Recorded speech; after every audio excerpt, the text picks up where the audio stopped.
Hey folks, welcome to Mountainside. Today I'm gonna try to dig up these sweet potatoes. This is the first set of sweet potatoes that I planted. Oops, that didn't work. Here in some very hard ground. I'm not going to call it dirt. I'm not going to call it soil.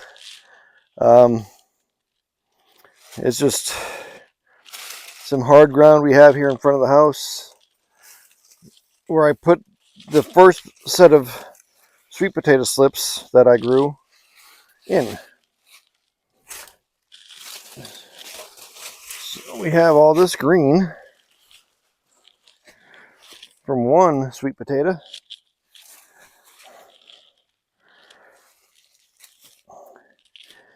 So I'm going to dig here where this is all coming from. Looks like one pulled out from this area too. There's its root system, so I'm not sure what I'm going to find there. I'm not sure what I'm going to find here either. But I'm going to dig this one out, see what we got. I'm going to break that off so I can move this out of the way. I think the sheep will eat that. But we have that one. There's two in that general area. Not sure what that is. That looks like a weed. But we're gonna dig in here because this is another one here. And I know I put 3 of them in.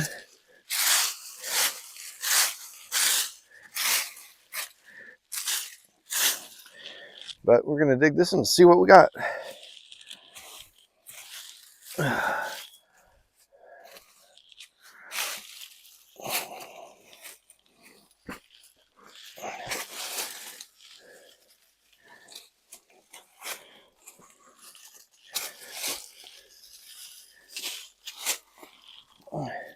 Well, I skewered one,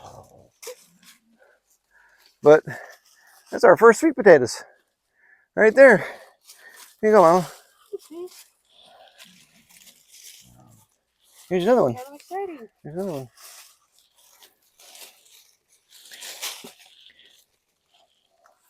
There's the rest of what I skewered.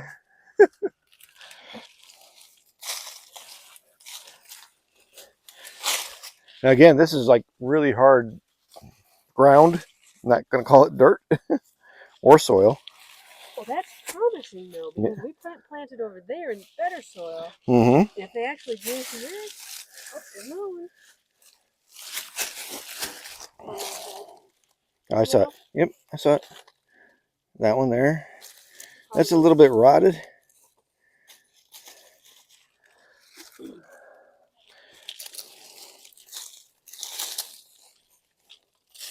So we can grow sweet potatoes. We can.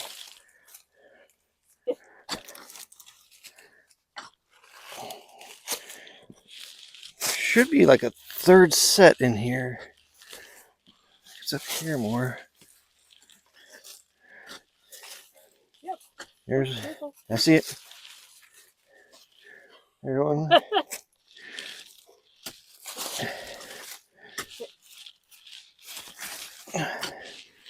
There's one. Woohoo! That's a winner.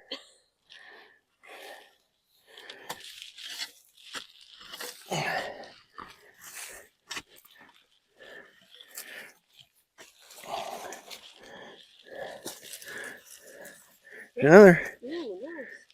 That's a nice one. That's enough for a dinner right there. Yeah, it's only the 2 of us, so.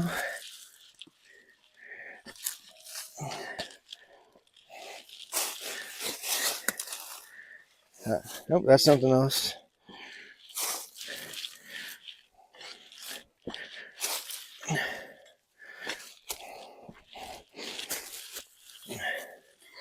Nope, I guess that's going to be about it. like you said, promising. Mm-hmm. I mean, that was our first sweet potato experiment. Didn't expect to get anything out of it, especially because of the ground. Oh, there's another root. Yep, I see it. Woohoo!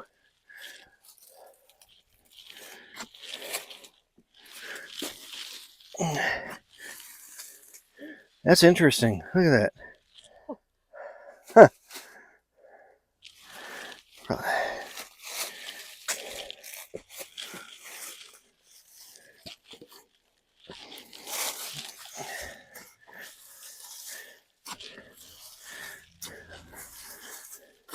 Okay, maybe that's it. Nice. Good job, man. Yay! Hey, good job, man. Winner, winner. Sweet potatoes for dinner. Ooh. Hey, look at this. Okay, so that's interesting. So on the roots on the green system, you can see where it started to root and actually grow more sweet potatoes. I guess that's how it works. Huh. Interesting.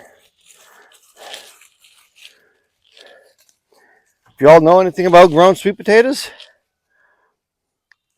let me know. I'd love some feedback. Again, this is new to us. Our first attempt at growing any kind of sweet potatoes. So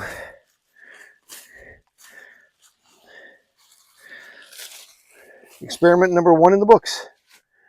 And now, oddly enough, this is where we had the tomatoes that failed, along with some peppers planted.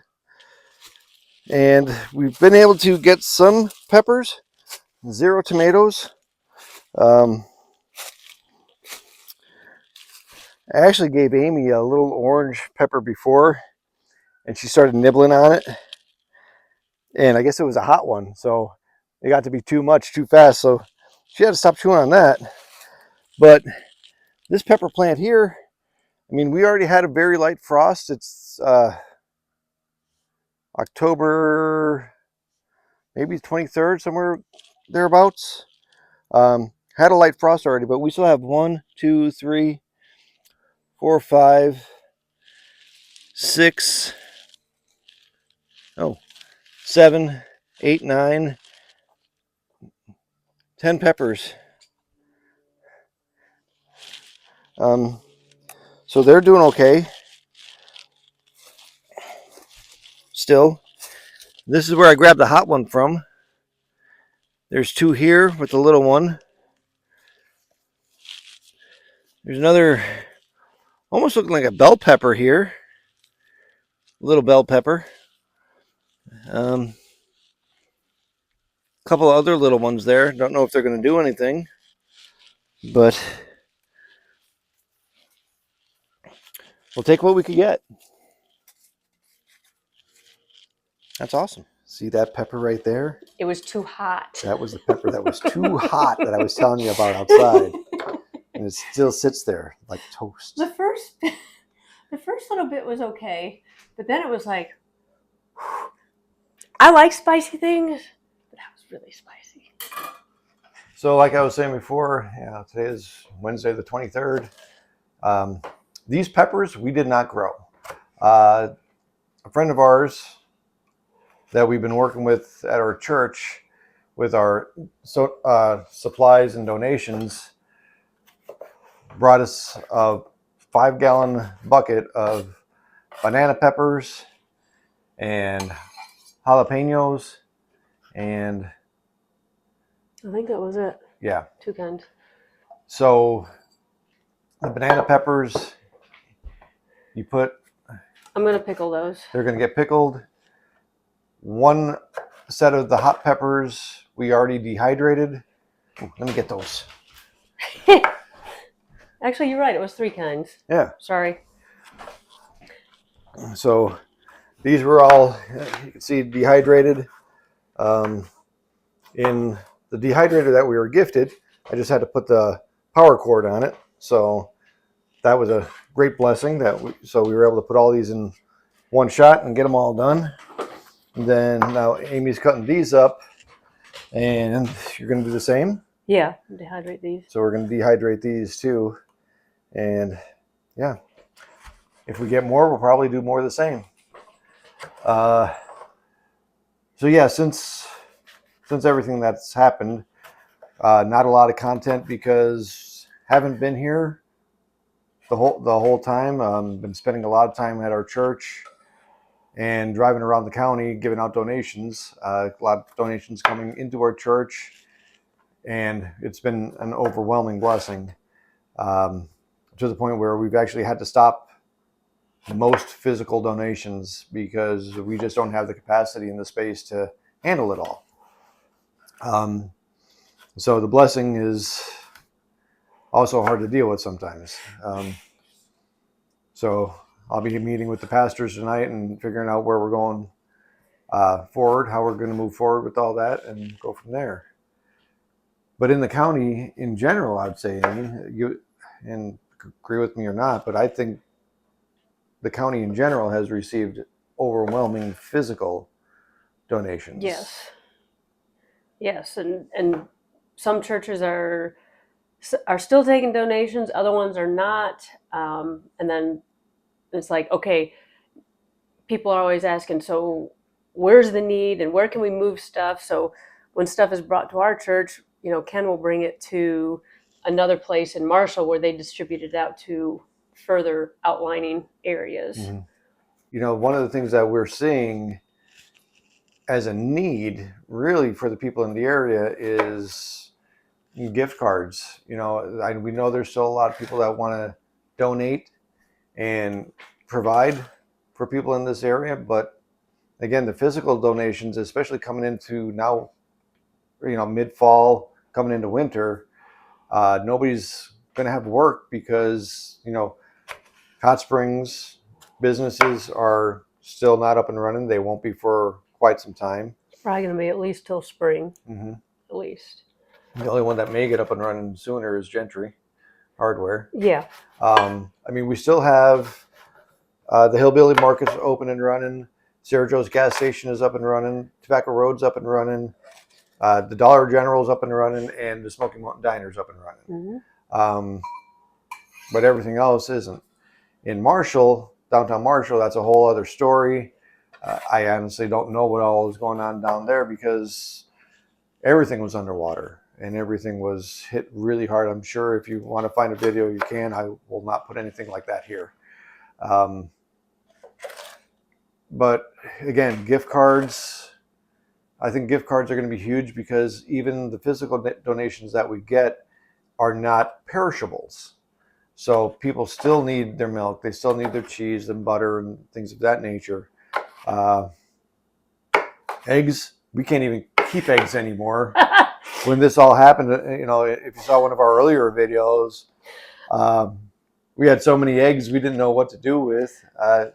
Thankfully, that was a blessing that we were able to cook and provide food for. But yeah, and last week I went to the bank, and there were two people there that I usually sell eggs with, and one was like, I need like 10 dozen now. And then somebody else was like, yeah, if you can start selling them at my place, I need another 10 dozen. So I walked in there, paid a bill, and then came out with 2 more places to sell eggs. Mm-hmm. And today, honestly... Do we have enough for breakfast? I don't even think we have an egg in this house right now. Wow. I've sold all of them, except that little fairy egg that's in the fridge. Right. The tiny one. Yeah. So we got nothing for breakfast. There might be some out in the... We might have eggs for breakfast tomorrow. We're not really sure. If we do, they're going to be sitting out there in the coop right now. We're going to show a clip of something else that happened this morning. So as y'all know, we have the turkeys. We moved them into their own turkey pen, a little turkey town. And this morning there was a ruckus out there. We're not really sure exactly what happened. And I start off with the sheep, and Amy's back there with the turkeys going, "Mans, we got a problem." Yeah, so I went back there. Actually, rewind just a little bit. About a half hour before that, I went out on the porch and was feeding the cats. And I heard the goose making a noise, and I heard the turkeys making a ruckus, but it's not too unusual. It was a little louder than normal. But the past couple mornings, we've had a turkey or two out of the pen. They'll fly over, and it's really not a big deal. So that's kind of what I thought was going on. But when I went out there this morning, there were white feathers everywhere, and 4 turkeys were out.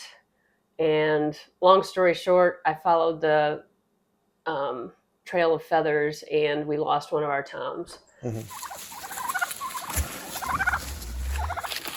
Well, this morning I woke up and this section of the fence was down. And wow, Annie's on a trail of something.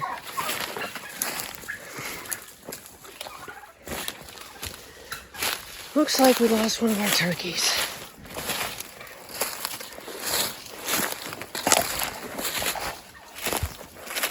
Oh.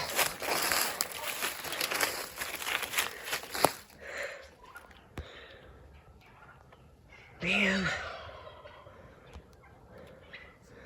Let me see if I can get down there. All right. Oh my goodness. Oh.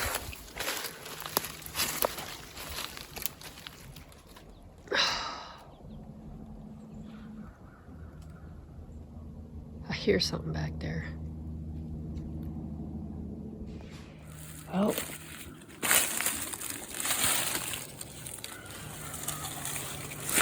Oh, man.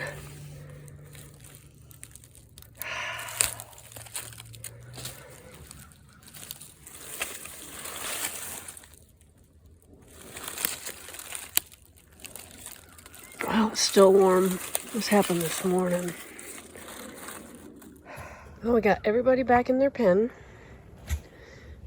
The fence was on.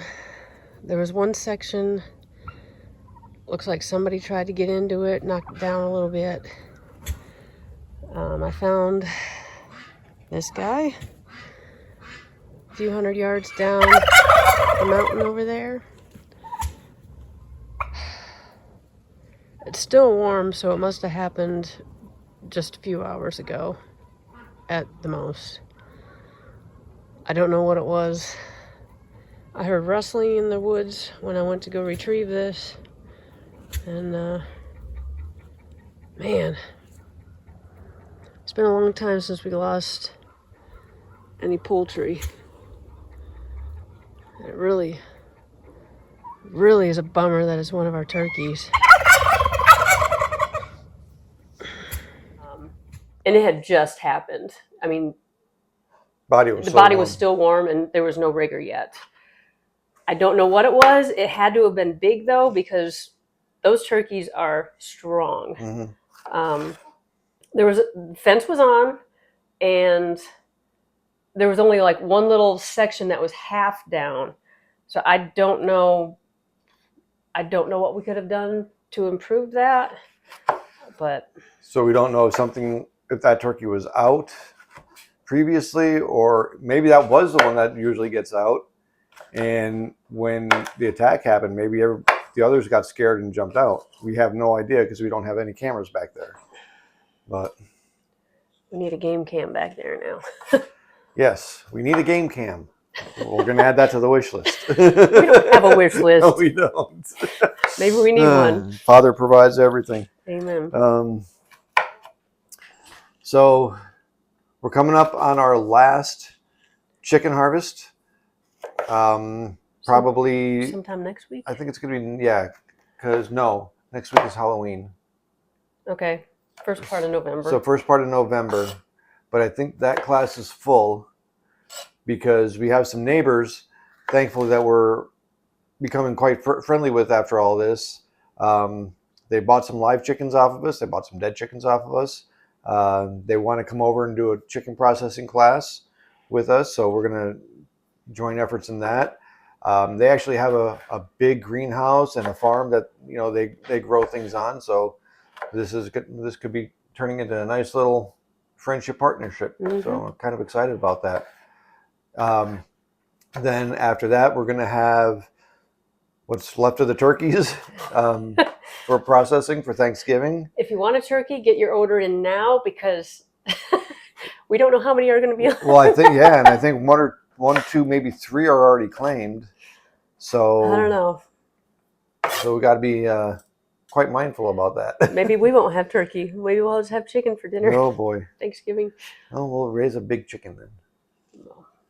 And then what else is there? Oh, then of course, lamb harvest. We have a lamb harvest coming up, and that's going to be after the turkeys. Early December. Probably early December. Yeah. I'm not sure if we're going to do. We're definitely doing 2. We might do 3, but I think the big one of the triplets, Fezzik, he may get a home with the goats and see how he does with them. We know raising goats and sheep together is a good combination, especially for land work. They counter each other. They complement each other very well. So we may do that. And I mean, Fezzik is just a big old lunk anyways, so he's a good boy. But one thing that we are going to do, I think with these hides, we're going to reach out to those, what are their names? Reese and Sam? Yes. And see if they want to tan the hides. But we are going to keep the skulls of both these boys because Vicini actually has horns. So we want to see how that finishes out. And they're actually horns and not so much skurs. Yeah. And that's the first sheep that we've had that actually has had horns. Yes. We don't know about the ones that we sold. I know one of them did have horns that were developing, but as far as here on the farm, he is the only one. So, anything else we want to cover?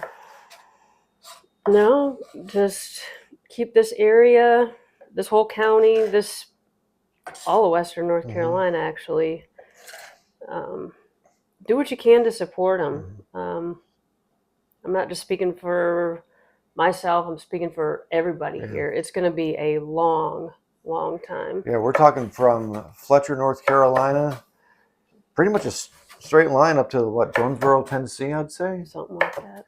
I mean, the whole Western North Carolina, Eastern Tennessee. I mean, that line right there was hit hard. Not overall. I mean, it's very isolated pockets, but it's quite devastating in those pockets. Like, we're fine. Our farm did not get hit. No, but we're also within walking distance. We've had 3 houses. We have 3 houses totaled. 2 others with well damage. Yeah. And we know a lot of people that have had damage too. So. And I mean, the river just made its own. It cut a new path. Yeah, and it's all new landscape. Stuff that was beautifully landscaped before is now beach. Yeah. Covered in sand and debris and rocks. It's amazing, the power of the river. And now the next thing that we're dealing with too is, people doing cleanup of this land, and they have piles and piles of brush and trees and stuff that came out of the river, and they're starting to burn it. And now we have whatever's in those piles, whatever's in that wood, being burned and going up into the air and the atmosphere, and it travels up. So we always pray for a nice wind direction that doesn't impact us directly, but it's still impacting us. And again, we don't know what's in those piles. So at least it's been white smoke and not black smoke. It looks like from the piles that are down here by us, it looks like they removed all the PVC and the piping. Yes. They had a pile of trees and then like another pile of Trees the and PVC and like the other debris. Mhm. But yeah, there's so much stuff in that river. There is. Well, I think that's going to do it for now. Don't want to get too long-winded, but we did want to touch base, kind of check in with y'all, let you know how we're doing, and see you on the next one. Y'all take care now. So yeah.